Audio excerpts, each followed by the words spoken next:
चलिए स्टार्ट करते हैं। नया टॉपिक हमारा है, लास्ट टाइम पढ़ा था हमने फोर्स के बारे में था, उससे पहले उसकी टर्मिनोलॉजी। आज पढ़ेंगे हम टाइप्स ऑफ फोर्स।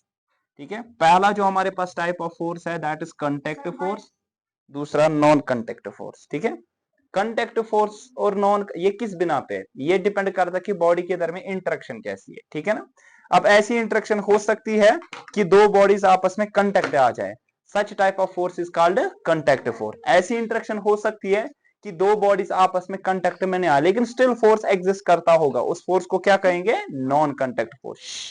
ध्यान रख लीजिए।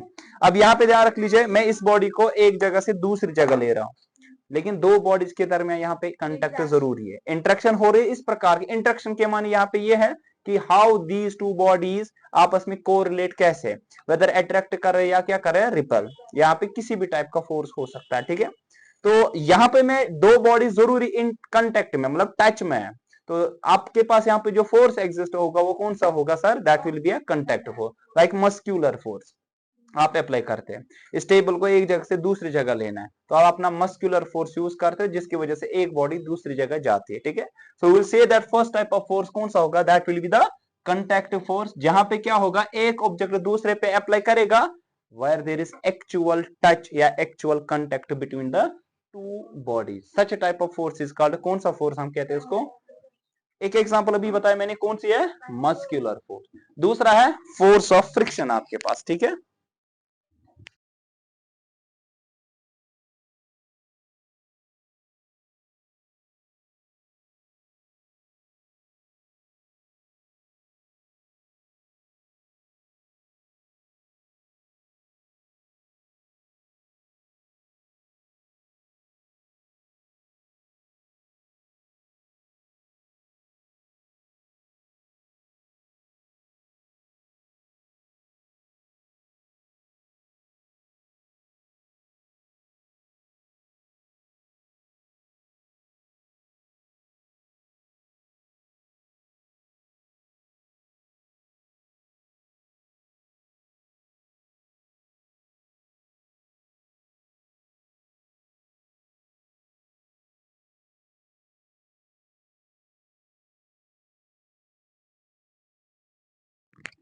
चलिए नेक्स्ट है force of friction. Did you know that what is a force of friction?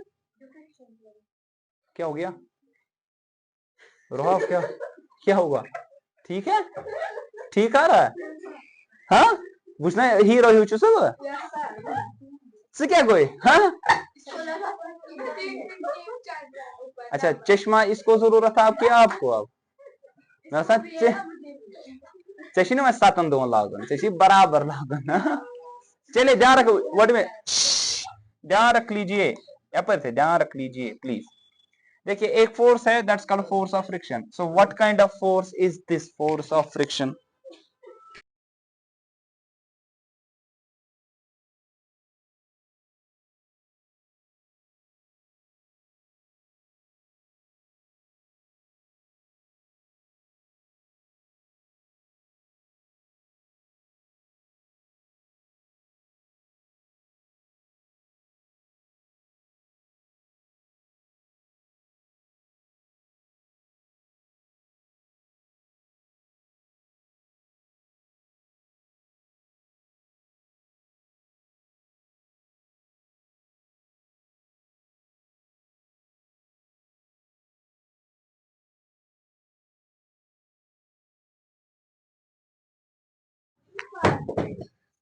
देखिए नहीं पॉज नहीं होता है, इसकी थोड़ी सी बड़ी प्रॉब्लम है।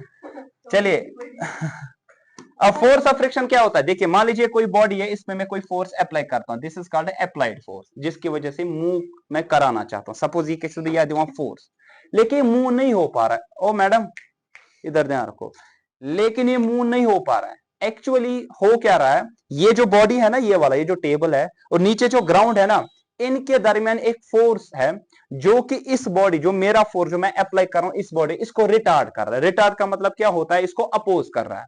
That opposing force between the two bodies जो कंटेक्ट में, जो कि आपकी इस मोशन को अपोज करता है, that force is called force of friction. क्या कहते हैं उसको?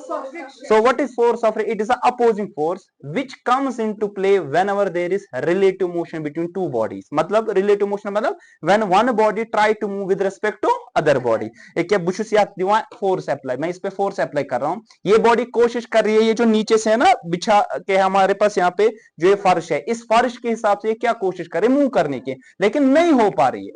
क्यों? क्योंकि मेरे पास ये अप्लाइड फोर्स उतना सफिशिएंट नहीं है ताकि इसको इस पे क्या मूव कर पाए। लेकिन वंस ये फोर्स क्या आ जाए मेरे पास, सफिशिएंट आ जाए, तो आपके पास ये बॉडी मूव करने की कोशिश करेगी। Such force which opposes the applied force, such force को हम क्या कहते हैं सर? इसको हम कहते हैं फोर्स, नहीं उसको हम फोर्स ऑफ फ्रिक्शन कहते हैं। और ये फोर्स ऑफ फ्रिक्शन तभी होगा जब दो बॉडीज के दरमियान क्या होगा सर? कांटेक्ट होगा। That's why which type of force is this? It is अ नहीं, कौन सा फोर्स आपके पास है? It is a contact force. तो यहाँ पे डेफिनेशन में लिखता हूं, what is force of friction? Force of friction.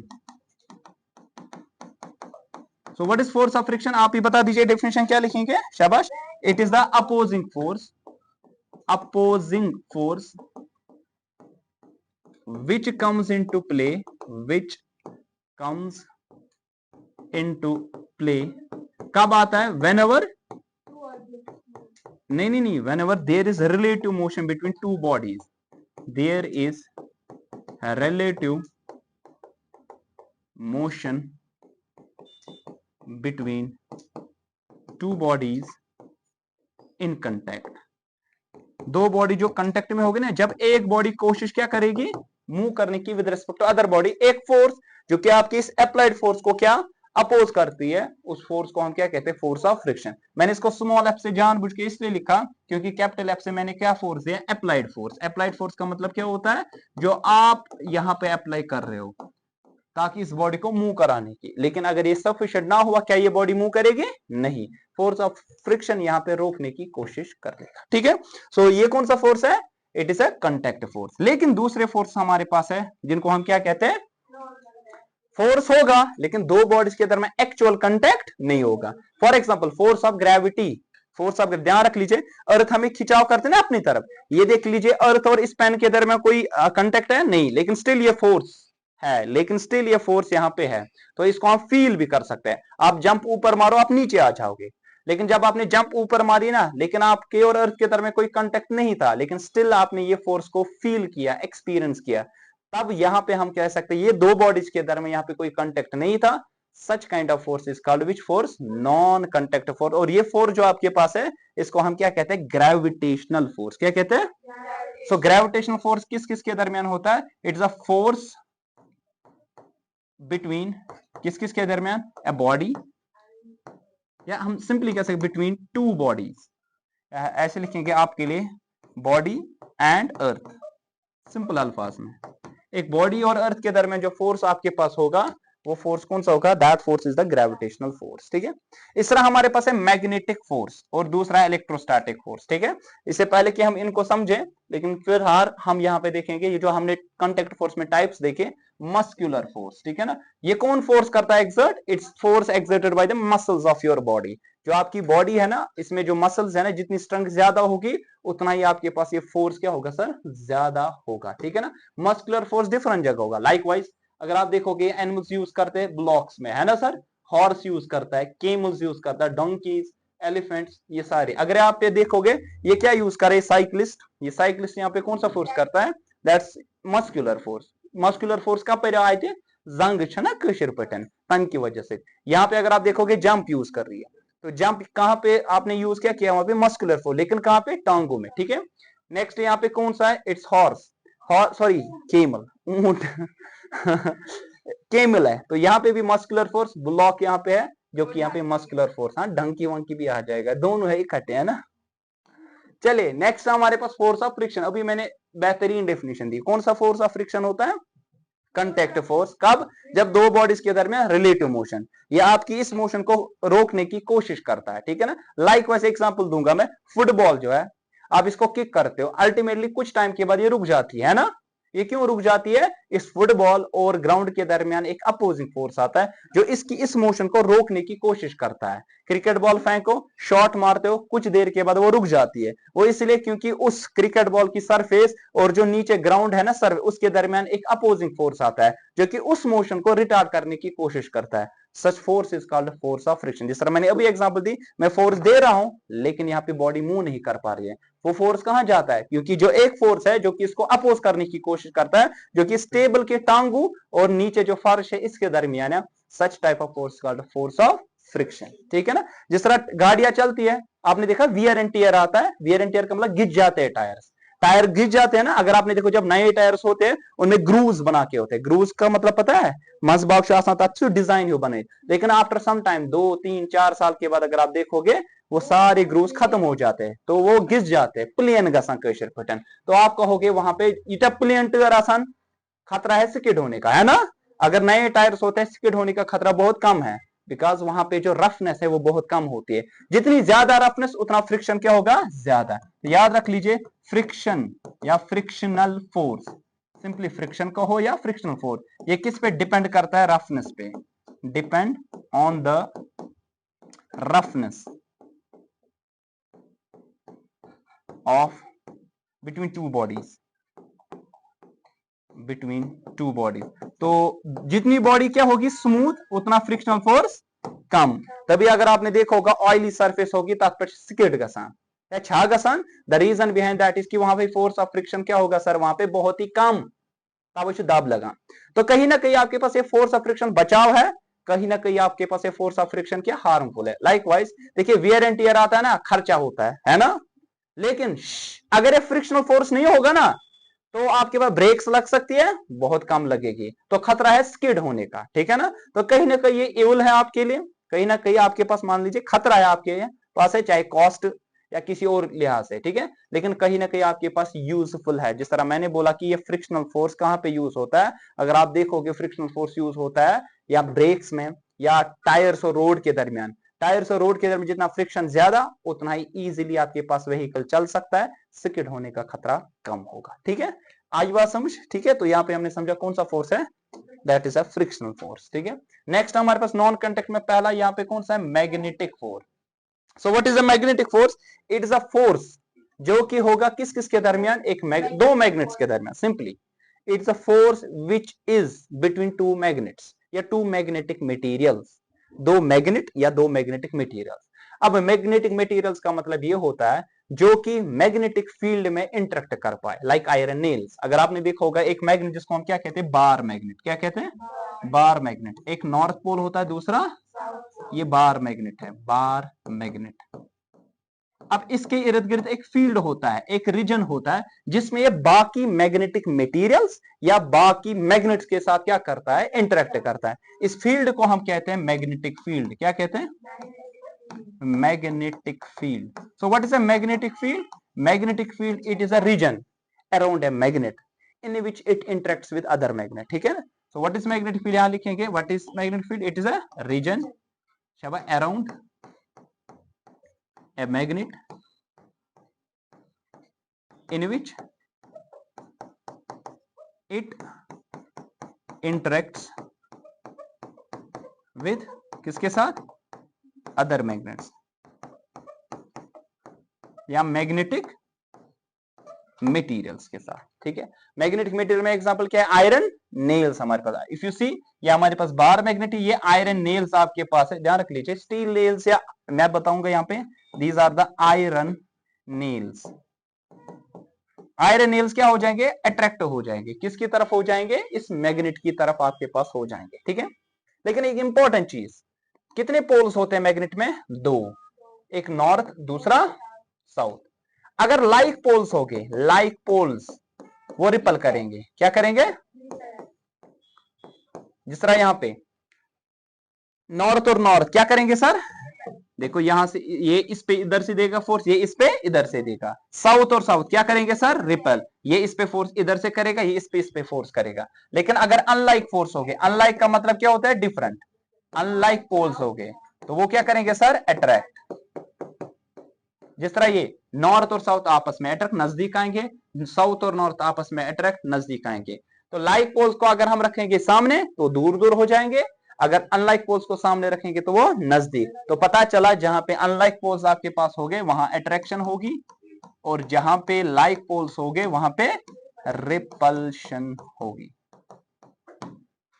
ठीक है, आई बात समझ। Likewise here steel it's a magnetic material, या आयरन नेल्स मैग्नेटिक मटेरियल है, ये टुवर्ड्स द मैग्नेट क्या हो जाएगी, इंटरेक्ट। लेकिन ध्यान रख लीजिए, क्या इन दो के दरमियान यहां पे कोई कांटेक्ट था ना, ये दूर थे ना, लेकिन फिर नजदीक आ रहे, लेकिन ये फोर्स स्टिल एग्जिस्ट करता है। इस फोर्स को हम कहते हैं मैग्नेटिक फोर्स। क्या कहते हैं, मैग्नेटिक फोर्स। तो what is a magnetic force, ये वो फोर्स है जो कि दो मैग्नेट्स के दरमियान होता है। ठीक है, सो फोर्स ऑफ अट्रैक्शन या रिपल्शन बिटवीन टू मैग्नेट्स, इसको हम क्या सिंपली क्या कहते हैं, मैग्नेटिक फोर्स कहते हैं। ठीक, आगे बढ़े। अब चार्जेस के दरमियान जो होगा उसको हम क्या कहते हैं, इलेक्ट्रोस्टैटिक फोर्स। ठीक है ना। अब अगर आपके पास दो चार्जेस हो गए, लाइक जिस तरह हमारे कितने काइंड के चार्ज है, दो, एक पॉजिटिव, दूसरा क्या होगा हमारे पास, नेगेटिव। अगर लाइक चार्ज हो गए, अगर लाइक चार्ज हो गए तो वो क्या करेंगे सर, रिपेल। अगर अनलाइक चार्ज चाहे नेगेटिव नेगेटिव सामने हो वो भी क्या करेंगे सर, रिपेल। ठीक है, लेकिन अनलाइक चार्ज हो, अनलाइक का मतलब क्या है, डिफरेंट नेचर के, तो वो क्या करेंगे, आपस में अट्रैक्ट करेंगे। ठीक है, तो there are two kinds of charge, one is साहब जी there are two kinds of, निंदर से कसा बुझमा ही छेले, हाँ हाँ कर लो उधर, आराम से मत मत मत करू नोकसान वोकसान पानस, यह सहल पे मा ति चीज ये खुद जू यूर, हमारे पास भी कुछ आ रहा है। हाँ हाँ सो कोता उठाया खबर। चलिए ध्यान रख लीजिए। अच्छा, एक एक्सपेरिमेंट हम करते हैं, ये तो बचपन में किया होगा ना आपने, नहीं किया होगा। स्केल है, स्मॉल पीस ऑफ पेपर, हमेशा ये उसमें क्यों रहता है, और गो पाने जिन किया, क्योंकि आपके पास उतना चार्ज होगा ही नहीं। देखिए आपने बचपन किया होगा ना सर, क्या, charging by rubbing. Charging by rubbing क्या होता है कि अगर आप यहाँ पे दो चीजों को आपस में रब करेंगे, let's suppose take a scale, आपने बचपन में ऐसे किया होगा, रब किया होगा, रब करने के बाद देखा होगा स्मॉल पीस ऑफ पेपर जो यहाँ पे देखो ये अट्रैक्ट हो रहे हैं ना, हो रहे हैं ना, small piece of papers attract. ये क्यों हो रहे हैं, द रीजन बिहाइंड दैट कि जब दो बॉडीज को आप क्या करते हैं सर, रब करते हैं, यहां पे चार्जेस डेवलप होते हैं। On rubbing what happens actually, charges are developed. हाँ किसी को भी, दो बॉडीज मैंने बताया किसी भी किस्म के, क्या हो गया, दो बॉडीज के माने किसी भी टाइप के आपके पास हो। ठीक है, अब एक पे एक काइंड का आएगा, दूसरे पे दूसरा काइंड का। सपोज अगर आपके पास यहाँ पे एम्बर इज अ सबस्टेंस या कॉटन आप लो, और यहाँ पे एक रॉड लोगे आप, ठीक है ना, लाइक ग्लास रॉड, आपने इसके साथ क्या किया, इसको रब, तो व्हाट विल हैपन, एक पे एक काइंड का चार्ज आएगा, दूसरे पे दूसरे काइंड का। लेट सपोज इस पे पॉजिटिव चार्ज आ गया और इस पे क्या आ गया सर, नेगेटिव चार्ज आ गया। ठीक है ना, सेम कहां पॉसिबल है, अगर चार्ज डेवलप होगा तो ये कहां से आए, चार्ज एक ने लूज किया होगा, दूसरे ने क्या किया होगा, गेन। जिसने लूज किया उस पे क्या आ गया सर, पॉजिटिव चार्ज, उस पे क्या आया, रिमेंबर दैट। अगर कोई सबस्टेंस, याद रख लीजिए, अगर आपके पास ये सबस्टेंस को, ये न्यूट्रल है, क्या है सर, न्यूट्रल के माने है इस पे नेट चार्ज जीरो है, नेट चार्ज पता है क्या मतलब, जीरो है। नेट चार्ज का मतलब अगर पॉजिटिव है उतना क्या होगा, अगर है चार्ज जितना पॉजिटिव उतना नेगेटिव, सपोज 10 पॉजिटिव चार्ज है, 10 नेगेटिव चार्ज, नेट चार्ज कितना होगा, जीरो। अब होगा क्या, हमेशा नेगेटिव चार्ज ट्रांसफर होगा। सपोज इधर से इधर की तरफ ये ट्रांसफर हो गया चार्ज, ये कौन सा चार्ज होगा, नेगेटिव चार्ज हमेशा, तो इस बॉडी में आ गया। ठीक है, तो अब इस पे क्या आ जाएगा, कौन, क्या बॉडी, हम क्या कह रहे हैं, हम कह रहे हैं कोई ये बॉडी है, ये बॉडी है ना, कोई भी body, take another charged body, take another charged body. अब अगर आपके पास ये न्यूट्रल है ना, तो ये अट्रैक्ट हो जाएगी। अगर ये उसी की नहीं, सपोज ये पॉजिटिव चार्जड है, ये लेट सपोज इस पॉजिटिव चार्जड है, ये मुझे नहीं मालूम है ये चार्जड है कि अनचार्जड। अब कैसे हम पता करते हैं, it's the only test is repulsion test, the only test is, अगर ये भी चार्जड है ये रिपल हो जाएगी, अगर अनचार्ज हमेशा अट्रैक्ट होगी। याद रख लीजिए, अनचार्जेड बॉडी जिसको हम न्यूट्रल कहते हैं, और दूसरी जो हमारे पास होगी चार्जेड, वो हमेशा अट्रैक्ट करते हैं। Remember that in your mind, always charged body और कौन सी बॉडी, शाबाश, अनचार्जेड बॉडी ये हमेशा क्या करेंगे, अट्रैक्ट, ये हमेशा अट्रैक्ट करेंगे, ठीक है। रिमेंबर दैट, हायर क्लास में पढ़ोगे कैसे, ठीक है। दूसरा, अगर आपके पास होगा दो चार्जेड बॉडी, अगर पॉजिटिव है तो क्या करेंगे, रिपेल। वो तो मैं, ये एक बॉडी है, मुझे पता है ये चार्जेड, लेट्स सपोज ये पॉजिटिव चार्ज है। अब मुझे इसको पता करना है कि ये बॉडी चार्जेड है कि अनचार्जेड है, कैसे पता चलेगा। देखिए ध्यान रख लीजिए, अट्रैक्ट, एक तो सपोज अगर ये पॉजिटिव है, अगर ये नेगेटिव होगा, अगर ये क्या हो जाएगा, अगर ये न्यूट्रल हो तब भी क्या होगा, तो अट्रैक्शन से मत पता चलेगा। एक ही तरीका वो है रिपल्शन, क्या है, क्योंकि अगर ये पॉजिटिव है तो ये भी अगर पॉजिटिव हो तब भी रिपल होगा, और मत होगा, अगर ये भी पॉजिटिव हो तब भी रिपल होगा, और किसी केस में रिपल, लेकिन अट्रैक्ट दो केस में होगा, अगर ये पॉजिटिव है, अगर ये नेगेटिव हुआ अट्रैक्ट, अगर ये न्यूट्रल हुआ तब भी क्या होगा, अट्रैक्ट। तो ओनली टेस्ट जिससे आप बता सकते हो कि एक बॉडी चार्जेड है दूसरी वाली की नहीं, वो रिपल्शन टेस्ट। कौन सा है, very important, repulsion, 12th class में पढ़ा, रिपल्शन टेस्ट, ठीक है, 10th में भी पढ़ोगे। रिपल्शन टेस्ट आपके पास एक श्योर टेस्ट है, मतलब जिससे आपको इत्मीनान मिलेगा कि नहीं दूसरी बॉडी चार्जेड है कि नहीं। आपसे बोला जाएगा क्यों, बोलोगे देखिए अगर दूसरी बॉडी होगी इसी के नेचर की, वो हमेशा रिपल्शन होगा, रिपल्शन इसी एक केस में होगा। लेकिन अगर ये दूसरी बॉडी हुई ना न्यूट्रल, ये अट्रैक्ट होगी, अगर ये दूसरी बॉडी हुई ना अपोजिट चार्ज की, तब भी अट्रैक्ट होगी। अट्रैक्ट चाहे चार्जेड हो या अनचार्ज हो जाएगी, लेकिन रिपल्शन सिर्फ एक ही केस में होगा, अगर ये चार्जेड बॉडी होगी, और वो भी इसी के नेचर जैसे, अगर ये पॉजिटिव दूसरा पॉजिटिव, अगर ये नेगेटिव दूसरा भी क्या होना चाहिए, नेगेटिव, ठीक है। आई बात समझ, क्लियर। चलिए नेक्स्ट कौन सा फोर्स, ग्रेविटी। तो मैंने अभी बता दिया what is a gravitational force. Sir ये किसी भी बॉडी के दरमियान होगा, ये जरूरी नहीं है अर्थ और हमारे दरमियान, देखिए different planets are there, different stars are there, दुनिया, इवन आप और मेरे दरमियान भी है, लेकिन ये फोर्स इतना कम है हम यहाँ पे एक्सपीरियंस ही नहीं कर पा रहे। Since Earth is a very huge body, Earth हमारे पास एक ह्यूज बॉडी है, तो उसकी वजह से जो फोर्स होगा ना वो बहुत ही ज्यादा होगा, तभी उसका फोर्स हम क्या करते हैं, एक्सपीरियंस करते हैं। वरना आपके और मेरे दरमियान भी ये फोर्स है, आपस में भी हम ये फोर्स, कोई भी दुनिया में बॉडी हो, चाहे ये बॉडी और ये बॉडी है, इनके दरमियान भी ग्रेविटेशनल फोर्स होता है, लेकिन ये फोर्स इतना कम होता है, इतना वीक होता है, ये हम यहाँ पे एक्सपीरियंस भी नहीं करते। मतलब कि इनको 1 सेंटीमीटर आगे आने में या पीछे जाने में लगभग सदियां लग जाएगी, क्योंकि ये फोर्स ही इतना कम, क्योंकि इनका वजन बहुत ही कम है। तो याद रख लीजिए, अगर कोई बॉडी सेलेस्टियल बॉडी है, सेलेस्टियल बॉडी का मतलब क्या होता है, पढ़ा होगा ना आपने, सेलेस्टियल बॉडी मतलब बहुत ही बड़ी बॉडी, ठीक है ना, हाँ, लार्ज डायमेंशन उसके हो गए, लार्ज डायमेंशंस, ठीक है ना। सपोज एग्जांपल के तौर पे मैंने क्या दिया, अर्थ, सन, मून, एटसेट्रा एटसेट्रा। आपको पता है टाइड्स कैसे बनते हैं, ओशंस में बनते हैं ना टाइड्स, जब मून की रोटेशन की वजह से, है ना, वो not rotation, sorry, revolution. Revolution का मतलब होता है जब एक बॉडी, अरे रोटेशन और रेवोल्यूशन में पता है क्या फर्क होता है, क्या होता है,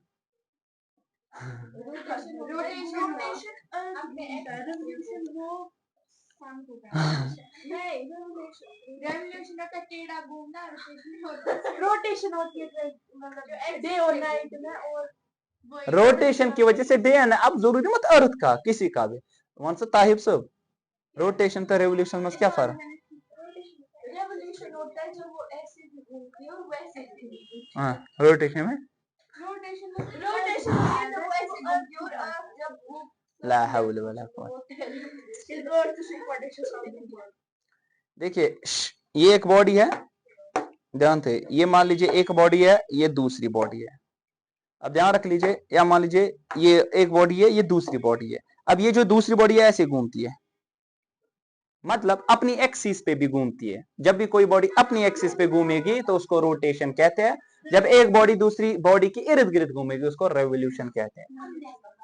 क्या बोला, जरा बता, क्या आपने, ऐसे भी घूमेगा ऐसे भी, क्या, ना ना ना ना, ये गलत है, गलत गलत, बोला। चले माशाल्लाह, आपने अगर यही बोला था अच्छी यही बात बोला था, पर अंदाजा आया। चलिए ठीक है, ध्यान रखो। अब जो मून करती है ना, वो क्या करती है? रेवोल्यूशन। किसके इर्द गिर्द? सन। नहीं, नहीं घूमती है। Did you know that moon is the natural satellite of earth? कुदरती सैटेलाइट पता किसे कहते हैं? किसे? सैटेलाइट का था ना। जितना पढ़ा है कि ओ, क्या हो गया आपको? और अर्थ की सिर्फ एक है, हमारा मून। सैटेलाइट किसे कहते हैं? जुपिटर की शायद 5 जो स्पेस में छोड़ते गलत हो है बहुत। हाँ, अरे सैटेलाइट कोई भी बॉडी जब इसको क्या करेंगे? ऑर्बिट करेंगे किसी दूसरी बॉडी के इर्द गिर्द, सिंपली।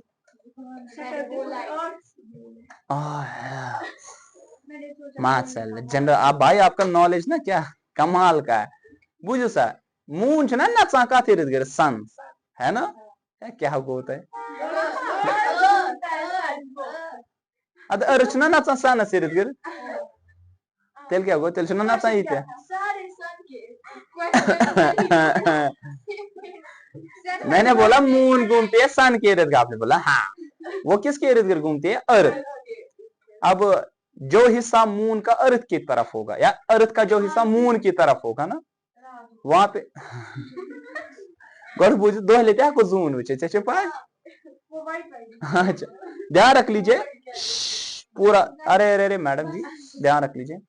उस तरफ जो आपके पास है ग्रेविटेशनल पुल जो होगा ना पानी पे, बहुत ही ज्यादा होगा, तभी वहां पे टाइड्स बहुत ही ज्यादा बनती है। क्योंकि पानी बहुत ज्यादा होता है, खिंचाव ज्यादा होगा, तब उससे लहरें ज्यादा उड़ जाती है। ठीक है ना? तो tides are due to the gravitational pull between किस किस के दरमियान? अर्थ और मून, जो समंदर में पानी वहां पे है। अब ज्यादा पानी उधर है तो ज्यादा टाइड्स उधर ही बनेगी आपके पास। ठीक है? क्या टाइड्स कहां पे बनते हैं? पानी में। ठीक है ना? नहीं पता? Ocean sea wave sea too so what is this actually? Gravitational force किसी भी दो बॉडीज के दरमियान, हम यूजुअली किसके दरमियान पढ़ते हैं? अर्थ और किसी और बॉडी के दरमियान। मान लीजिए आपके पास ये अर्थ है, ये अर्थ का रेडियस कुछ होगा, ठीक है ना, इसका कुछ मास होगा। अब ये कोई बॉडी है, इसका मास स्मॉल m है, और ये किसी दूरी पे है, मान लीजिए वो दूरी है r इसके सेंटर से, तो इस पे एक फोर्स आएगा नीचे से, उस फोर्स को हम कहते हैं ग्रेविटेशनल फोर्स। ठीक है ना? और आपको पता है ये ग्रेविटेशनल फोर्स किसके बराबर? इसका mass into acceleration due to gravity किसके बराबर होता है? मास इंटू ये जो F होता है m इंटू जी, इसको दूसरा नाम हम कहते हैं वेट। क्या कहते हैं? m है किसी भी बॉडी का मास। सपोज अगर हमारा मास है 60 kg, तो 60 into acceleration due to gravity, इतना फोर्स होगा। हाँ मैं बताऊंगा, ध्यान रख लीजिए। एक्सेलरेशन पढ़ा ना, rate of change of velocity. ठीक है? अब जब फ्रीली फॉलिंग कोई बॉडी होगी ना, इसमें जो एक्सेलरेशन आ जाएगी ना, वो हमेशा कांस्टेंट होती है। किसकी वजह से? अर्थ की वजह से। उस एक्सेलरेशन को हम कहते हैं एक्सेलरेशन ड्यू टू ग्रेविटी, क्योंकि हमारा जो ग्रेविटेशनल फोर्स है ना अर्थ की वजह से, इसका दूसरा नाम है फोर्स ऑफ ग्रेविटी भी। क्या है? Force of. तो what is force of gravity या gravitational force of Earth? It is a force with which every body gets attracted towards the surface of Earth. अब freely falling body, freely falling मतलब कोई दूसरा force इस पे मैं apply नहीं कर रहा हूं, मैंने इसको छोड़ा, ये किसकी तरफ आ गई? अर्थ की तरफ। इसमें जो एक्सेलरेशन प्रोड्यूस होगी ना, इसको हम कहते हैं एक्सेलरेशन ड्यू टू ग्रेविटी। ये small g, acceleration due to gravity. और आपको पता है इसका वैल्यू भी है ऑन सरफेस ऑफ अर्थ, ये कांस्टेंट है। और कितना याद रख लीजिए? 9.81 मीटर पर सेकेंड स्क्वायर। नियरली हम लिखते हैं 10 मीटर पर सेकेंड स्क्वायर। ठीक है? तो अगर मैं आपको बता दूं आपका वजन है 50 केजी, कितना? 50 केजी। आपका वजन जो है 50 केजी। बताओ आपको कितना नीचे से ग्रेविटेशनल फोर्स आएगा? आप लिखेंगे m इंटू जी। m का वैल्यू कितना है? 50, और g का वैल्यू कितना है? 10। g का वैल्यू हमेशा फिक्स्ड है, वही कितना आएगा? 500 न्यूटन। सिंपल। अगर आपका है 1000 वजन, तो कितना आएगा? 1000 इंटू 10 आएगा 10,000 न्यूटन। अगर आपका वजन है 20 केजी, 20 इंटू 10 कितना आएगा? 200 न्यूटन। तो वजन पता है, आप निकाल सकते हो फोर्स, जिससे आप अट्रैक्ट हो जाओगे टुवर्ड्स अर्थ की तरफ। ठीक है? आज के लिए काफी। कल प्रेशर चढ़ गया आपका? ओके